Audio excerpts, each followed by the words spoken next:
Olá, meu nome é Wellington, você está na Contentos e estou aqui de novo depois de um longo inverno, depois de umas férias bem merecidas, tentando trazer algum conteúdo para você. Esse é o nosso terceiro vídeo, né, onde agora devemos entrar especificamente no tema sistema de gestão de acordo com as novas versões aí das normas de gestão. Lembrando, né, que eu contextualizei um pouquinho através dos dois primeiros vídeos. Eu acho que agora vocês vão começar a entender o porquê nos dois primeiros vídeos eu comecei a falar de educação e cultura, e agora vamos começar a falar aí sobre contexto da organização e direcionamento estratégico.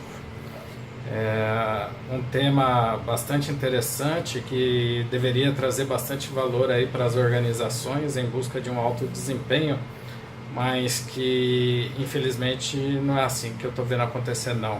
Aliás, desde a versão 2000 da norma, e depois veio 2008 só confirmando, né, ou melhorando um pouquinho a coisa do texto da versão 2000, mas que na minha opinião já trazia aí o ensejo aí para trabalhar com contexto, com macroambiente, com direcionamento estratégico, mas que quase nenhuma empresa aproveitou a oportunidade. Infelizmente é o que a gente está vendo acontecer de novo, pelo menos nesse início aí. Tá certo que as normas datam de 2015, mas as empresas ainda estão se adequando, né? Já deveriam estar prontas, mas estão se adequando aí, a coisa não é tão rápida assim. Bom, enfim, esse é só um vídeo de introdução, mas sem ele vai ficar difícil lá na frente, né, a gente entender direitinho como se fazer o mapeamento do contexto e definir o direcionamento estratégico. Tá? Vai ser uma série de vídeos, o assunto é bastante extenso, pode ser que de repente a gente mude da estratégia aqui de apresentação dos vídeos, pula para outro assunto, mas volta de novo para o contexto aí da organização, porque o assunto dá pano para manga, tá bom? Espero que vocês aproveitem o vídeo, por favor, dá o seu curtir e manda os questionamentos, com eles que eu vou conseguir fazer novos vídeos. Uma grande oportunidade. Um abraço a todos e pensar muito sucesso. E planejar sistematicamente o futuro da organização. Ocorre que, novamente, ao invés de nos preocuparmos com o futuro de nossa empresa, nossas limitações nos levam a nos preocuparmos com o nosso presente imediato, atender a um requisito e manter a certificação. Ao invés de conhecer gestores ou empresários que estejam trabalhando para reconhecer o contexto e se preparando para os novos desafios, eu tenho visto sistematicamente o uso de matrizes SWOT desconexas com o ambiente externo e de baixo reconhecimento de suas próprias características, né, que são as forças ou as fraquezas da empresa. O direcionamento estratégico, incluindo os referenciais estratégicos, que muita gente infelizmente não sabe o que é, deveria ser uma tarefa da qual a alta direção não abrisse mão, pois se trata de como todos os esforços e recursos da organização serão dirigidos nos próximos períodos. Contudo, na maioria das vezes, essa nobre tarefa é delegada e aí pode aparecer o primeiro problema: o gestor vaidoso entrando em cena. Consegue entender agora o porquê os dois primeiros vídeos que eu fiz foram focados em educação e cultura de nossos profissionais? Bom, não me entenda mal. O que eu chamo de gestor vaidoso não é uma má pessoa. Normalmente nem percebe os estragos que está fazendo. Ele está parcialmente desconectado da realidade por ter uma visão distorcida, fruto de uma educação propositadamente falha. É claro que ele apresenta bons números de maneira consistente e contínua, afinal, Se não fosse por isso, ele não seria um gestor. Mas não consegue promover saltos de melhoria ou até mesmo evoluções, né? Uma evolução devagar, mas sustentável. Eu não sou tão maluco assim. Afirmações tão sérias sobre a formação dos gestores eu não poderia tirar simplesmente de uma cartola ou da minha cabeça. São dados de fontes confiáveis. Veja o quadro que eu extraí de um registro aí da INAF Brasil de 2018.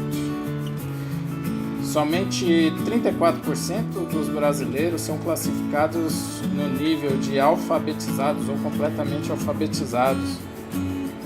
São as pessoas cujas habilidades não mais impõem restrições para compreender e interpretar textos e situações usuais, ou seja, somente esses 34% conseguem perceber o mundo à sua volta como ele realmente é ou próximo do que ele realmente é. Em todo o resto, 76%, se tratam de analfabetos funcionais, ou seja, sequer compreende o mundo que os cercam. Algumas fontes trazem dados mais alarmantes. Afirmam que cerca de 50% dos recém-formados em universidades no Brasil são os tais analfabetos funcionais. Bom, como esperar que essa gente toda possa entender o contexto da organização e definir o direcionamento estratégico? É bem difícil. Mas eu respondo. Normalmente as organizações querem que seus executivos façam ao mesmo tempo que vão aprendendo. Isso não é diferente com o requisito do contexto da organização. Ou seja, primeiro resolvem o problema e depois eles estudam e ficam inteligentes para melhorar. Bom, mas isso não faz o menor sentido, né? Ou faz? Na minha opinião e na contramão do que eu vejo por aí, a primeira coisa a ser feita é educar as pessoas. Pare de contratar somente pelo valor do salário ou pelos diplomas que os profissionais possuem. Passe a contratar pela cultura dessas pessoas e pelas realizações dessas pessoas. Vamos falar de alguns conceitos quanto aí se trabalhar com o contexto da organização e o direcionamento estratégico. Vamos falar sobre benefícios, pensando na indústria, o papel das políticas de gestão, os direcionadores estratégicos, a consistência, os ambientes ou ambiente, as formas da indústria ou na indústria. Bom, começando com os benefícios. Primeiro, ações coordenadas. Todas as ações da organização passam a convergir para objetivos claros. As coisas passam a ocorrer em uma cronologia favorável e aumenta o potencial de sucesso. Políticas dirigidas. Fica claro para todos que as políticas devem servir de suporte e direcionamento para se alcançar os referenciais estratégicos. Elas não são o propósito da organização. As políticas servem para auxiliar a atingir os propósitos da organização. Conjunto de metas alinhadas. Os objetivos e metas ficam racionalmente alinhados, obedecendo hierarquia e cascateados por toda a organização, ou seja, da direção ao nível operacional, é possível se fazer com que todos os trabalhadores conheçam as metas estratégicas, táticas ou operacionais. A liderança em qualquer nível que ela esteja, deverá se auto-investir em um processo de empreendedorismo, pois a hierarquia de objetivos e metas lhe tornará mais visível para a parte superior do organograma, seus chefes, e dará também para ele maior visibilidade da parte inferior, seus comandados.